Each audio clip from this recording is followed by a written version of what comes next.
பின்னம் பின்னம் என்றால் என்ன? பின்னத்தை பற்றி நம்ம 5ஆம் வகுப்பு மாணவர்கள் எப்படி புரிஞ்சுக்கிட்டாங்க அப்படிங்கிறத அவங்கள்ட்டே கேட்கலாமா? ஓகேவா? வாங்க போகிறோம்.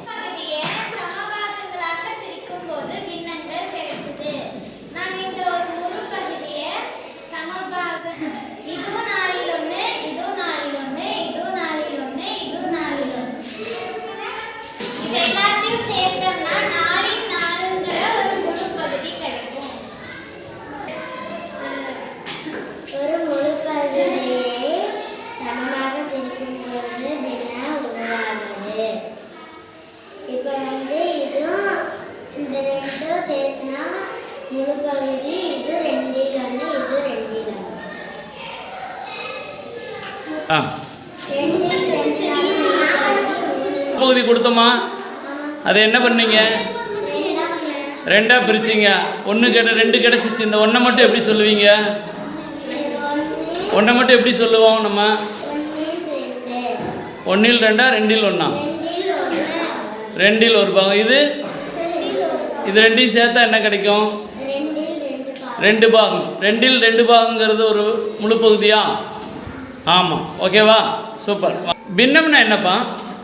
பின்னம்னா ஒரு முழு பகுதியை அது சரிசமமாக பண்ணுறதா பின்னம் வரும்.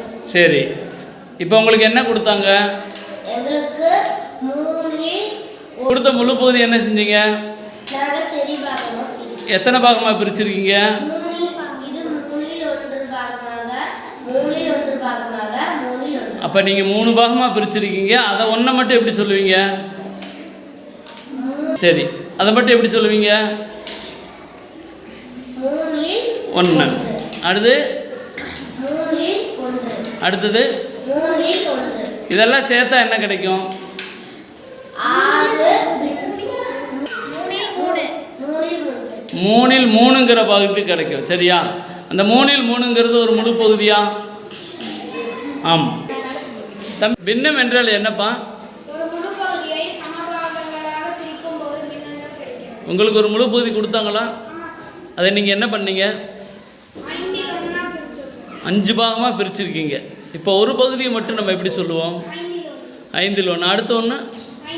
அடுத்து அடுத்து அது இதெல்லாம் சேர்த்தா என்ன கிடைக்கும்? 5 5. 5 5ங்கிறத என்ன சொல்லுவோம் நம்ம? ஒரு முழு பகுதி தானே. 5 5னா ஒரு முழு பகுதி. 2 2னா 3 3னா 4 4னா ஆமாம். சரியா? இப்போ நீங்கள் 5 பாகமாக பிரிச்சுருக்கீங்க. இதை சேர்த்தா ஒரு முழு பகுதி கிடைக்கும். ஓகேவா? ஓகே. என்ன உங்களுக்கு ஒரு முழு பகுதி கொடுத்தாங்களா? அதை என்ன பண்ணீங்க? 6 பாகமாக பிரிச்சிங்க. சரியா? அப்போ ஒரு பாகத்தை நீங்கள் என்ன சொல்லுவீங்க? அடுத்து அடுத்து 6. சரி, இதெல்லாம் சேர்த்தா என்னப்பா கிடைக்கும்? முழு பகுதி கிடைக்கும். அந்த பகுதிக்கு என்ன பின்னத்துக்கு என்ன பேர் சொல்லுவீங்க? இதெல்லாம் சேர்த்தா 6 1ங்கிற 6 பகுதியை சேர்த்தோம்னா என்ன கிடைக்கும்? இதெல்லாம் சேர்த்து வச்சா என்ன கிடைக்கும்ப்பா? 6 6ங்கிறது ஒரு முழு பகுதியா? 3 3னா 2 2னா முழு பகுதி. வெறும் 1 இருந்தால் முழு பகுதியா? 1 1ங்கிறது முழு பகுதி தானே? ஆமாம். சரியா? அப்போ பின்னம்னா உங்களுக்கு தெரியும். பின்னம் என்றால் ஒரு முழு பொருளை கிடைக்கிறது. ஓகே.